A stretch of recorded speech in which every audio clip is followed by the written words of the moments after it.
ओम नमो नारायणा। स्वागत है आपका पुरुषोत्तम मास महात्म्य कथा अध्याय 28 में। श्री नारायण बोले, चित्रगुप्त धर्मराज के वचन को सुनकर अपने योद्धाओं से बोले, यह कंदर्य प्रथम बहुत समय तक अत्यंत लोभ से ग्रस्त हुआ, बाद चोरी करना शुरू किया।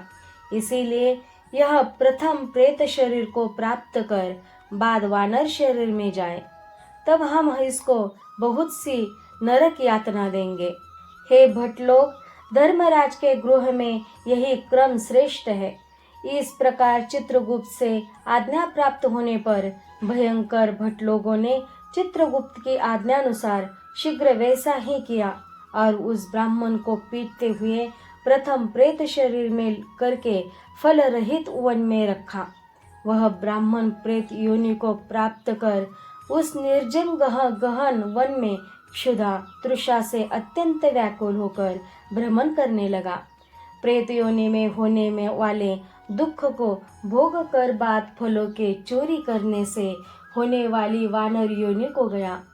सुंदर शीतल जल और छाया तथा फल पुष्प से युक्त जम्बू खंड के मनोहर सुंदर काल जोर पर्वत पर वहाँ इंद्र से बनाया हुआ उत्तम कुंड है। मानव सरोवर के समान पवित्र, सत्पुरुषों से सेवित, पापों का नाश करने वाला, देवताओं को भी दुर्लभ मृग तीर्थ नाम से प्रसिद्ध था, जिसमें श्राद्ध करने से पितर लोग सदगति को चले जाते हैं। वहां पर देवता लोग दैत्यों के भय से मृग होकर निरंतर निर्भय स्नान करने लगे। इसलिए विद्वान लोग उस कुंड को मृग तीर्थ कहते हैं।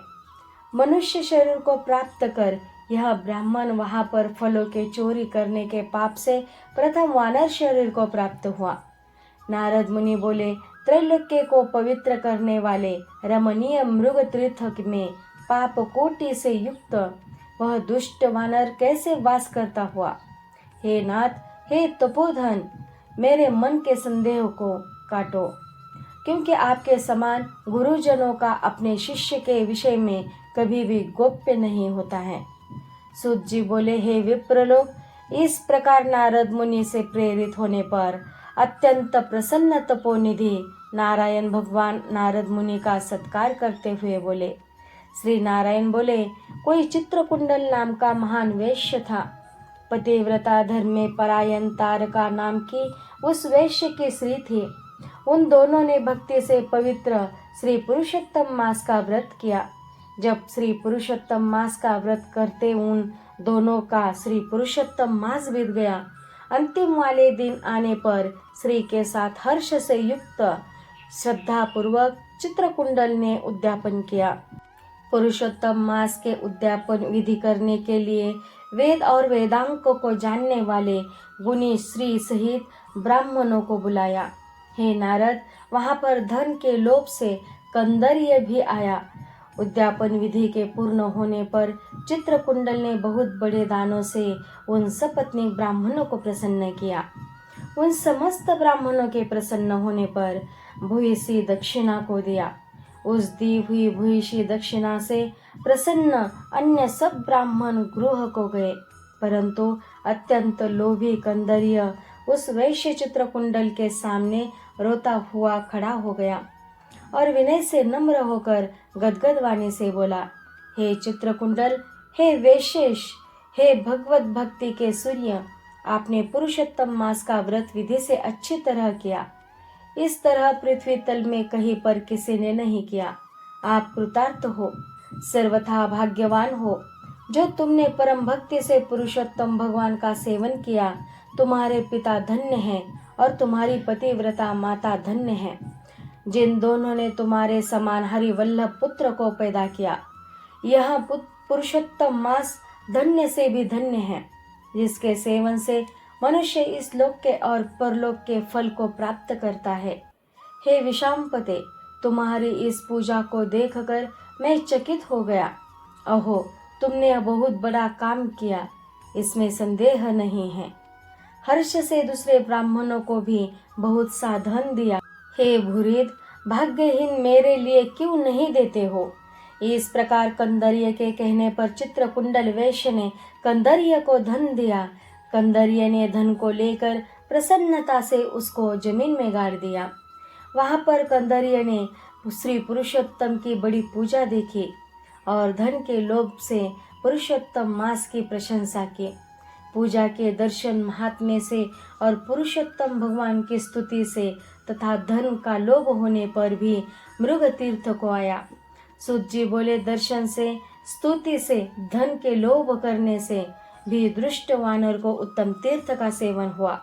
हे द्विज लोग, श्रद्धा से आदर पूर्वक श्री पुरुषोत्तम देव के दर्शन और स्तुति में तत्पर सपत्नीक के पुण्य का क्या कहना है।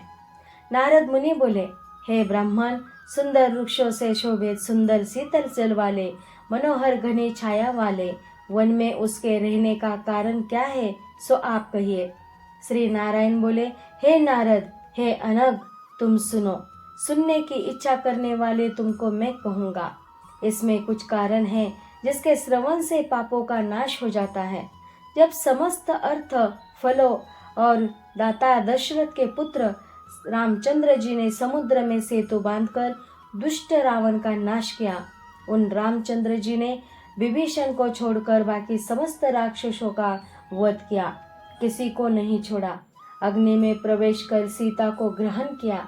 ब्रह्मा, शंकर, इंद्र आदि देवता रावण के वध से प्रसन्न होकर बोले कि हे राम, तुम वर को मांगो। ऐसा कहने पर भक्तों को अभय करने वाले रामचंद्र बोले, हे देवता लोग, यदि इस समय वरदान देना है तो सुनो। यहाँ पर राक्षसों से शूर वानर मारे गए हैं, उनको हमारी आज्ञा से अमृत वृष्टि कर शीघ्र जिला दो। तथास्तु। यह कहकर ब्रह्मा, शंकर, इंद्र आदि देवताओं ने अमृत की वृष्टि करके वानरों को जिला दिया। तदनंतर वे जयशाली समस्त वानर जीवित हो गए और चिरकाल तक शयन कर उठे हुए के समान देखने में आए।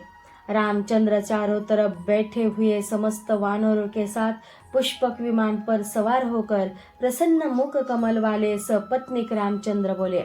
श्री रामचंद्र जी बोले, हे सुग्रीव, हे हनुमान, हे तारात्मज, हे जाम्बवान, वानरों के साथ आप लोगों ने मित्र का समस्त कार्य किया। आप लोग उन वानरों को आज्ञा दो जिसमें यहाँ से आप लोगों की आज्ञा पाकर वानर अपनी अपनी इच्छा अनुसार जंगलों में जाए। हमारे ये दीर्घजीवी वानर जहाँ जहाँ वास करे वहाँ के वृक्ष पुष्प फलों से युक्त हो जाए। नदी मीठे जल वाली हो, शीतल जल वाले सुंदर तालाब हो, इनको कोई भी मना नहीं करे। हमारी आशा से समस्त वानर जाए। इसीलिए रामचंद्र के प्रभाव से जहाँ वानर जाति के लोग वास करते हैं वहाँ वन में मीठे जल वाली नदी और सुंदर तालाब होते हैं। पुष्प पत्र से युक्त सुंदर फल वाले बहुत से वृक्ष है, परंतु अदृष्ट से होने वाले पूर्व जन्म के सुख दुख जहाँ जहाँ प्राणी निवास करते हैं वहाँ वहाँ अवश्य जाते हैं, क्योंकि बिना भोगे कर्म का नाश नहीं है, ऐसी वेद की आज्ञा है। श्री नारायण बोले, फिर वहाँ पर यह लालची वानर पर्वत के समान बढ़ता हुआ भूख प्यास से युक्त पीड़ित वन में विचरण करने लगा। उसके मुख में पित्त के प्रकोप से पीड़ा उत्पन्न हुई, जो उसका जन्म का रोग था। जिस पीड़ा से मुख के घावों से दिन रात रुधिर बहा करता है। अत्यंत पीड़ा के कारण कुछ भी भोजन नहीं कर सकता और वह वानर चंचलता वश वृक्षों में से उत्तम फलों को तोड़कर मुख के पास ले जाकर बहुत से फलों को जमीन में गिरा दिया करता था। वह वानर पीड़ा के कारण कहीं भी एक स्थान पर बैठने में असमर्थ था। एक वृक्ष से दूसरे वृक्ष पर जाता हुआ मृत्यु को सुख देने वाला मानने लगा। किसी समय पृथ्वी पर गिर पड़ा और अत्यंत दुखित हो विलाप करने लगा। शरीर के टूट जाने से जलहीन मछली के समान तड़पता हुआ रोदन करने लगा। शिथिल शरीर वाला, गलित मुख वाला वह वानर भूख प्यास से पीड़ित हो गया। उसके समस्त दांत मुख रोग से पीड़ित होकर गिर गए। पूर्व जन्म के कृत पाप से इस तरह दुख को प्राप्त हुआ। इस प्रकार नित्य प्रति निराहार रहते हुए वानर को देव योग से श्री पुरुषोत्तम मास आया। उस पुरुषोत्तम मास में भी उस प्रकार शीतवात आदि से पीड़ित रहा। किसी समय बहुल पक्ष में गहन वन में विचरण करता हुआ प्यासा वानर कुंड के पास पहुंचने पर भी जलपान करने को समर्थ नहीं हुआ। भूख से युक्त भी चपलता से वहां ऊंचे वृक्ष के ऊपर चढ़ गया। एक वृक्ष से दूसरे वृक्ष पर जाते हुए उसके बीच में एक कुंड आ पड़ा। बहुत दिनों से निराहार, शिथिल इंद्रिय और जर्जर शरीर वाला निर्बल शिथिल प्राण वाला कुंड के तटभाग में आया। इस प्रकार दशमी तिथि से 4 दिन तक वानर को श्री पुरुषोत्तम मास में उस कुंड में लोटपोट करते बीत गए। 5वें दिन के आने पर मध्याह्न काल में उस तीर्थ में जल से भींगा शरीर वाला वानर प्राण से रहित होकर गिर गया और वह उस देह को त्याग कर पापों से रहित होकर तत्काल दिव्य आभूषणों से भूषित दिव्य देह को प्राप्त किया, जो कि नील कमल के दल के समान श्याम वर्ण, करोड़ों कामदेव के समान सुंदर, चमकते हुए रत्नों से जटित, किरीटधारी, सुंदर शोभमान मत्स्य कुंडल वाला, शोभमान पवित्र पीत वस्त्रधारी, कमर में रत्नों से जटित मेखला वाला, शोभमान बाजूबंद कंकन, अंगूठी, हार से शोभित नील वर्ण के टेढ़े चिकने बालों से आवृत सुंदर मुख था। उसी समय शीघ्र वहां वैष्णव से युक्त विमान आया, जिसमें भेरी, मृदंग, पटह, वेणु, वीणा का महान शब्द हो रहा है और देवांगनाओं का नाच हो रहा है। गंधर्व किन्नर के सुंदर गान हो रहे हैं। ऐसे उस विमान को महाभाग दिव्य देहधारी वानर देखकर अत्यंत विस्मय को प्राप्त को कहने लगा कि पातकी, मेरे को यह सुख कैसे हुआ? यह विमान सुख बड़े पुण्यात्मा को ही होना उचित है। इसके बाद कोई देवांगना उसके ऊपर चंद्रमा के समान श्वेत छत्र को धारण करती हुई, कोई 2 अप्सराएं हर्ष से उसको दोनों तरफ चामर को डुला रही हैं। कोई पान हाथ में लिए खड़ी है और उसके सामने अप्सराएं नाच रही है। कोई गंगा जल से भरी हुई झारी को लिए खड़ी है, कोई उसके सामने खड़ी गाने बजाने में तत्पर है। इस प्रकार उस वैभव को देखकर चित्र में बने हुए में समान निश्चल हो गया। यह क्या है? मुझ दुष्ट पातकी को किस पुण्य से यह सब प्राप्त हुआ? मेरा कुछ भी पुण्य नहीं है जिसमें मैं हरि भगवान के परम पद को जाऊं। श्री नारायण बोले, इस प्रकार तर्क करते हुए कदरिये ने सुख का बहुत बड़ा खजाना दिव्य विमान को सामने देखकर आश्चर्य किया। बाद हरिभटों ने उस कदरिये का हार्दिक अभिप्राय जानकर उसके सामने विनय पूर्वक हाथ जोड़कर उसके चरणों में नमस्कार कर वानर शरीर को त्यागे हुए उस कदरिये को सुंदर वचन कहा। इति श्री ब्रह्मनारदीय पुराणे श्री पुरुषोत्तम मास महात्म्ये अष्टाविंशोऽध्याय। हरिः शरणम्। ओम नमो नारायण।